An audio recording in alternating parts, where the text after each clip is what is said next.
Hello everybody, welcome to divinely guided 7777। कैसे हैं आप सब लोग। मैं आ गई हूँ एक और फ्रेश रीडिंग के साथ। और आज की रीडिंग में हम चेक करेंगे, आपने थंबनेल में पढ़ लिया होगा कि why did they ghost you all of a sudden.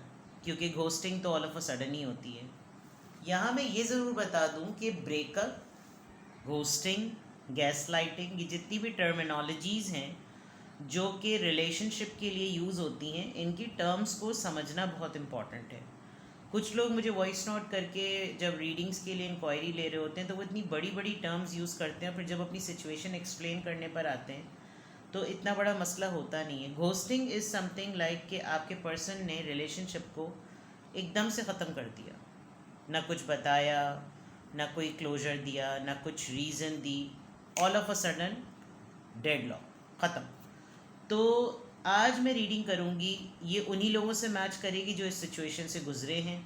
आप गुज़र के किसी के साथ यूनियन में आ गए, आपने शादी कर ली, आप न्यू पार्टनर्स की तरफ आ गए, आपने मूव ऑन कर लिया, लेकिन आप इस फेज़ से गुज़र चुके हैं। तो ये रीडिंग सिर्फ उन लोगों के लिए होगी, और बाकी लोगों के लिए जो लोग इसको ऐसे ही फॉर एंटरटेनमेंट देखना चाहते हैं तो वो देख लें। क्योंकि रीडिंग वही लोग देखें और वही लोग कमेंट करें जिनसे ये रेजोनेट करे और जो इस सिचुएशन में हों। अदरवाइज़ बाकी लोगों को कोई पाबंदी नहीं है, देख सकते हैं, बट हर चीज़ जो है वो देख संभाल के देखनी होती, ठीक है। तो मैं इसके ऊपर रीडिंग करूँगी। आपको ट्रिगर वार्निंग डिस्क्लेमर अभी दे रही हूँ, क्योंकि आपको घोस्ट किया है तो डेफिनेटली कोई आप में ही चीज़ देखी होगी। उन्होंने ख़ुद जो किया वो तो किया ही किया, लेकिन आपने आप में उन्होंने फाइंड आउट क्या किया कि उनको ऑल ऑफ अ सडन लगा कि ख़त्म कर देना चाहिए। इसके ऊपर ये रीडिंग होगी, ठीक है।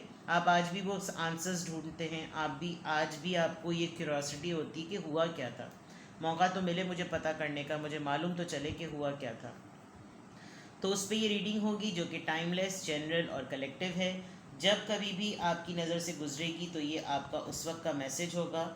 मैसेज वही लीजिएगा जो लगे आपको अपनी सिचुएशन से मैच करता हुआ। टैरो में ये मैसेजेस आए हैं, सब अपने ऊपर इम्पोज मत कीजिए, इसको मैं बाद में यूज़ करूँगी। इसको सबको अपने ऊपर इम्पोज मत कीजिएगा और इनकी बेसिस पर कोई फ़ाइनल डिसीजन मत बनाइएगा। हमेशा अपनी प्राइवेट रीडिंग लें, मुझसे लें या किसी और से लें, और जब आपको तसल्ली हो जाए कि आपने तमाम इन्फॉर्मेशन गैदर कर ली, तभी आप किसी कंक्लूजन पर पहुँचें। डिस्क्रिप्शन बॉक्स में मेरा नंबर मौजूद है, साथ में सेकंड चैनल का लिंक भी मौजूद है। दोनों ही चैनल्स पर प्राइवेट रीडिंग लेने के लिए कॉन्टैक्ट नंबर एक ही है।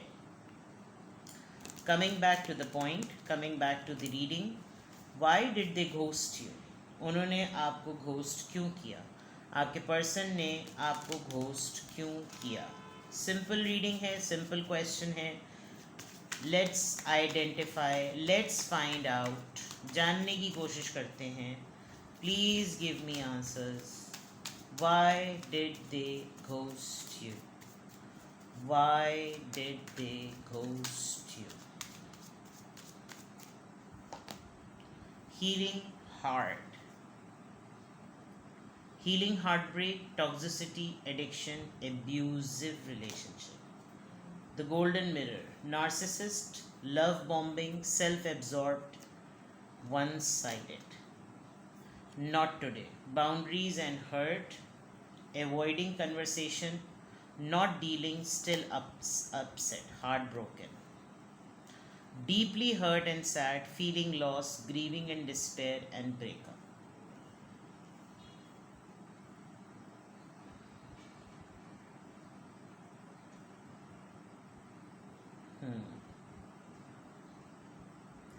एक तो इस पर्सन को सिर्फ अपनी फिक्र थी।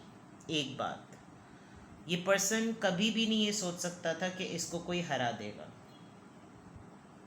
हराना इस मद में कि जो चीज़ इसकी हो गई वो सारी ज़िंदगी के लिए इसकी हो गई, और अगर वो चीज़ इसकी नहीं हुई तो फिर वो किसी की भी नहीं हो सकती। एक बात। दूसरी बात, जिस वक्त ये आपको मिले तो ये कहीं ना कहीं हर्ट थे, एक एब्यूज़िव रिलेशनशिप पे गुज़रे थे, एब्यूज़िव रिलेशनशिप से गुज़र रहे थे, इनका पार्टनर टॉक्सिक था, इनको कुछ लतें लग गई थी, या कहीं इनके दिल को काफ़ी चीर फाड़ दिया था। फिर जब ये आपसे मिले आपकी भी हो सकता है ऐसी सिचुएशन हो, लेकिन आप दोनों सोल लेवल पर अच्छे तरीके से कनेक्ट हुए। जब कनेक्ट हुए तो एक दूसरे को मिरर करने लगे।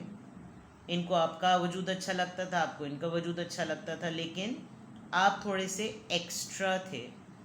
एक्स्ट्रा इस मद में कि एक्स्ट्रा गिविंग में आप ज़्यादा तवज्जो देना, ज़्यादा अपने आप को अवेलेबल रखना, ज़्यादा इंटरेस्ट शो करना। उसमें ये हुआ कि आहिस्ता आहिस्ता इस इंसान के दिमाग में ये खुमार, ये बात चढ़ गई कि जैसे इसी को मुझसे सब कुछ है और इसका तो मेरे बगैर गुजारा है ही नहीं। Self obsessed. और इन्होंने आपको बहुत हद तक निचोड़ना और ड्रेन करना शुरू कर दिया। हर वक्त अपनी चीज़ों को ब्रैग करना, फ्लेक्सेस करना, पैसा फेंकना, ये तमाम चीज़ें करना। और एक मोमेंट पर आपको आके लगने लगा कि जैसे ये सब कुछ वन साइडेड है। आपने इनकी कुछ बिहेवियर्स नोटिस करना शुरू किए होंगे। वो ये कि ये आपको पब्लिक में मिलवाना इन्होंने बंद कर दिया होगा। पहले आपके साथ ओपन डेट्स करते होंगे, फिर ये आपको सीक्रेट रूम्स में ले जाने लगे होंगे। फिर इनका प्राइवेसी का एक टैग लगा दिया होगा कि प्राइवेसी में मिलना है, तो फिर प्राइवेसी में आपको पता है मिलने में क्या कुछ होता है। बात आपसे कम करते होंगे, अपने मतलब के लिए मिलते होंगे, अपने मतलब के लिए अपनी चीज़ें पूरी हुई और फिर फ़ौरन से बेशतर ऐसे कर देना कि अभी मुझे ये काम है, अभी मुझे वो काम है, और चलते बने। और आप जब कभी भी किसी चीज़ की डिज़ायर या ख्वाहिश करें तो उस दिन उस चीज़ को डिले कर देना, टाल देना। और फिर आहिस्ता आहिस्ता आप काफ़ी हद तक हर्ट होने लगे। आपने फिर शायद इनके मौजूदगी में ही, इनके होते हुए, इस बिहेवियर के होते हुए ही आपने कोई एक ऐसा फ़ैसला किया कि जिसमें आप इतने हर्ट हो चुके थे कि आपको अंदाज़ा हो गया था कि अब कोई ना कोई क्लोजर किए बगैर चारा नहीं है। द मोमेंट यू डिसाइड, इनके पाँव के नीचे से ज़मीन निकल गई। इन्होंने ये तो नहीं सोचा कि ये आपके सामने इस बात को जाहिर करें, क्योंकि कहीं ना कहीं इनका ख़ुद का उल्लू बिल्कुल टेढ़ा हुआ था। और फिर ये इन्होंने आपको लिटरली अब्यूज़ किया होगा और एक ऐसी शटअप कॉल दी होगी कि आप इनसे निगोशिएट ही ना कर सकें कि हमारे और इनके दरमियान हुआ क्या। लेकिन उसकी बैकअप में ये स्टोरी है, उसका बिहाइंड द सीन ये स्टोरी है कि ये आपके उस फैसले से, कभी शायद इनके साथ इतना तमाचे वाला काम किसी ने नहीं किया जितना आपके डिसीजन ने किया था। ये बहुत ज़्यादा डीपली हर्ट हुए, इनको बहुत उदासी हुई, लेकिन एक ईगो के कॉन्टेक्स्ट में ये आपको वो बात बोल नहीं सकते थे। जब आपने अपना डिसीजन सुनाया होगा तो इनको लगा होगा कि जैसे अब तो इनके से सब कुछ छिन गया है।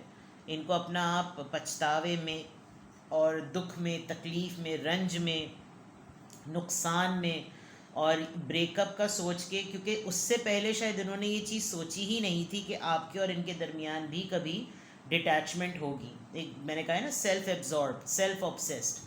अपने मेरे पास जो चीज़ आ गई बस अब वो नहीं जाएगी सारी ज़िंदगी, चाहे मैं उसको किसी तरह भी क्यों ना रखूँ।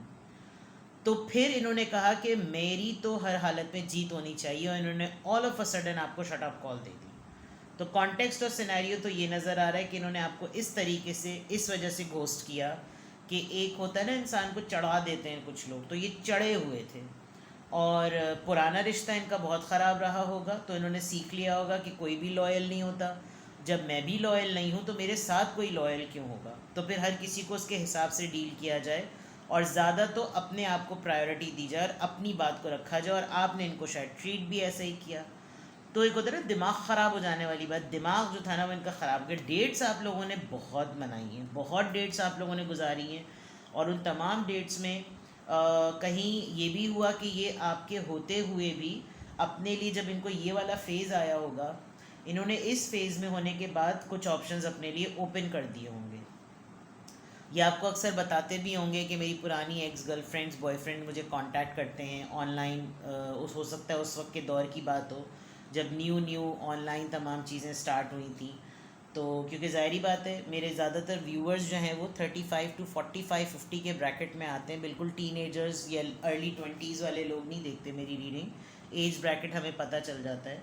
तो अगर हम 20 to 30 ईयर्स पहले की बात करें तो उस वक्त तो नया ये मैसेंजर वगैरह सब आया था, तो उस वक्त ऑप्शंस होते थे। तो इन्होंने बैकअप में कोई प्लान ज़रूर रखा हुआ था, और इनको बहुत अनकंडीशनल बॉन्ड भी फील होता था। बहुत आप लोगों ने रोमांटिक टाइम गुजारा है, बड़े आप लोगों ने बोल्ड डेट्स गुजारी हैं, और उन तमाम बोल्ड डेट्स में जो है इन्होंने फिर ये सोचा कि मैं ये अकेलापन तो मुझसे बेयर होगा ही नहीं, तो या तो मैं फ़ौरन कहीं ना कहीं निकल जाऊं, कहीं चला जाऊं, बिकॉज़ ये आपके लिए इनफ नहीं था। अपने आप को तकलीफ़ में देखना इनके लिए बर्दाश्त नहीं हो सकता था। तो इन्होंने घोस्ट आपको कुछ इसी वजह से करा, एक तो इन्होंने फ़ौरन अपने आप को आपसे कट कर दिया और बिल्कुल ऐसा प्रिटेंड किया कि नए नए लोग आ जाएं और मैं फ़ौरन मूव ऑन करूं, बिकॉज मुझसे ये बर्दाश्त नहीं होगा कि मेरी ईगो इस बात की इजाज़त नहीं देगी, मुझे खौफ खाया जाएगा, मुझे फ्रस्ट्रेशन होगी। तो मैं इससे पहले कि अपना कोई नुकसान कर बैठूं, मैं इसको फ़ौरन इसको छोड़ के कहीं ना कहीं और सेटल हो जाऊं। तो वो सेटलमेंट किसी पर्सन के साथ, सेटलमेंट किसी नई जगह के पास, किसी काम को लेकर, इन्होंने इमीडिएटली आपके साथ टाइस कट जो है वो नॉट्स जो है वो कट की, और इन्होंने आपको इतना इमीडिएट शट ऑफ कॉल दी कि आप प्रोसेस ही नहीं कर सके कि ये अचानक हुआ क्या है। ठीक है, अब टैरो से चेक करते हैं कि इन्होंने आपको घोस्ट क्यों किया। Y did they ghost you?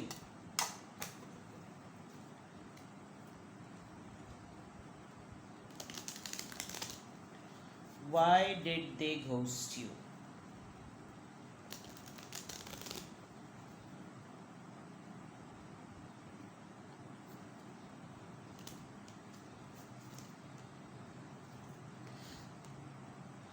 Okay, शादी कर ली थी इन्होंने, खुद ही कार्ड आया है ये।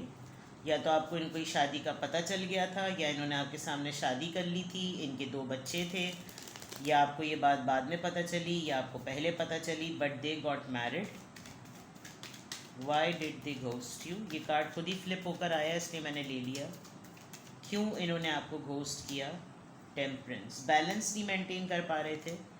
Night of pentacles, slowest energy, the fool and the moon. Insecurities को अपने कवर नहीं कर पा रहे थे, ये सोच के, या तो इन्होंने जब आपने डिसीजन, आपका डिसीजन शादी का भी हो सकता है, आपने अपने आप को सेटल्ड होने के लिए बहुत हद तक पेशेंटली इनका वेट किया होगा। सजिटेरियस एनर्जी है, और कैंसर, स्कॉर्पियो, पाइसिस, आपने बहुत इनका वेट किया होगा, इनको बहुत टाइम दिया होगा। लेकिन जब आपने देखा कि भाई ये तो अपने ही इथले में कम नहीं हो रहे, डूबे ही चले जा रहे हैं, डूबे ही चले जा रहे हैं, तो मैं करूँ तो क्या करूँ। And then they found out कि जब आपने इनको ये डिसीजन सुनाया तो फिर इनका बैलेंस टोटली आउट हो गया। इन्होंने कहा ठीक है, वैसे भी हमारे दरमियान तो कोई, यानी इन्होंने ऐसा बना दिया कि हाँ सही है, you have a complete right. और फिर इनको समझ नहीं आया कि ये कैसे कुछ इस तरीके से सब कुछ ये एक्सेप्ट करें, ये रिस्क लें, ये कोई ऐसा पंगा करें कि ये जो ये इनसिक्योर फील कर रहे हैं ये ख़त्म हो जाए। लेकिन वो चीज़ हुई नहीं, और आपके डिसीजन ने इनको काफ़ी सैड कर दिया, जिसको कहना चाहिए। बहुत ज़्यादा इनको, इनका दिल दुखता होगा, टुकता होगा, बहुत इनको तकलीफ़ होती होगी, लेकिन ईगो जो होती है ना वो। What were their feelings? इन्होंने जब आपको घोस्ट किया तो इनकी खुद की फीलिंग्स क्या थी? What were their feelings? 6 of wands, 4 of pentacles, queen of pentacles and 9 of cups. ये आपके स्टॉकर बन गए। इनको लिटरली, यानी कि मैं ये कहूँ कि इनकी फीलिंग्स क्या थी, तो इनको शायद आपके जाने के बाद ही पता चला कि आप इनकी लाइफ में क्या थे। मुझे बहुत ज़्यादा स्ट्रॉन्ग लग रहा है कि आप लोगों का दोबारा से एक दफ़ा तो रियूनियन ज़रूर हुआ है, क्योंकि जब इन्होंने आपको घोस्ट किया ये इतने सीक्रेटिव हो गए, लेकिन ये पब्लिक फिगर हैं।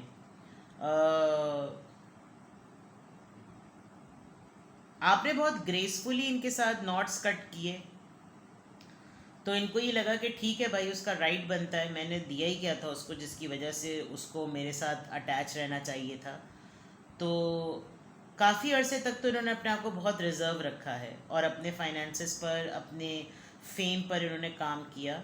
And then gradually they found out कि आप बहुत इम्पॉर्टेंट हैं इनकी लाइफ में, और आहिस्ता आहिस्ता इनका ये बांध टूटा।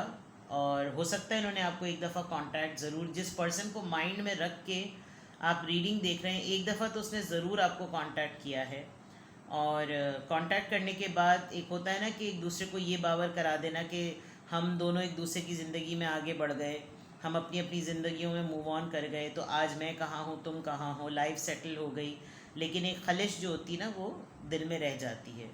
तो अभी भी इनको कभी कभी अर्ज होती है कि आप किसी तरीके से आपके साथ दोबारा से कुछ स्टार्ट करें, लेकिन आपने शायद बिल्कुल अपने आप को बदल लिया है, और अब इनको फील होता है कि अब वो मोहब्बत और वो चीज़ें जो हैं वो नहीं रही, क्योंकि मल्टीपल टाइम्स आपने इग्नोरेंस फेस की होगी, मल्टीपल टाइम्स आपने जो है वो चीज़ों को नोटिस किया होगा कि ये फ़ील क्या करें वो बात अलग है, लेकिन उन्होंने आपको नोटिस क्या करवाया वो इम्पॉर्टेंट है।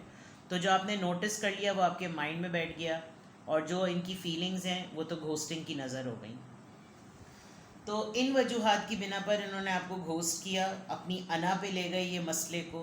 सेल्फ ऑब्सेस्ड पर्सन थे, अपने अलावा किसी का सोचते ही नहीं थे, और बिल्कुल समझ लिया था इन्होंने कि दुनिया ख़त्म हो जाएगी, इसका मेरा साथ कभी भी ख़त्म नहीं होगा। लेकिन जब आपने देखा कि दाल गलती नहीं है, किसी नहज पर, किसी कॉर्नर पे, किसी स्टेज पर, किसी एज पर ये बात आ ही नहीं रही है, तो फिर मैं अपनी ज़िंदगी को कैरी करूँ।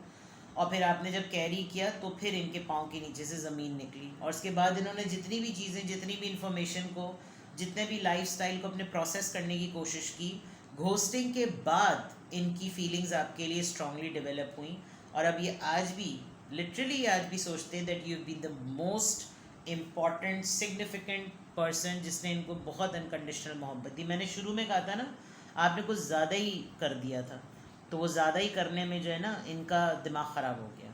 अब दिमाग ख़राब हो गया तो इनसे बर्दाश्त नहीं हुआ, तो जब बर्दाश्त नहीं हुआ तो इन्होंने आप पे बावर नहीं कराया, जब बावर नहीं कराया तो इन्होंने आपको घोस्ट कर दिया। लेकिन घोस्टिंग के बाद जनाब, हाय हाय हाय, तो ये है जनाब। ठीक है, ये थी आपकी reading. You can ask me, you can contact me for your further clarity. अपना बेहद ख्याल रखिएगा। Bye bye.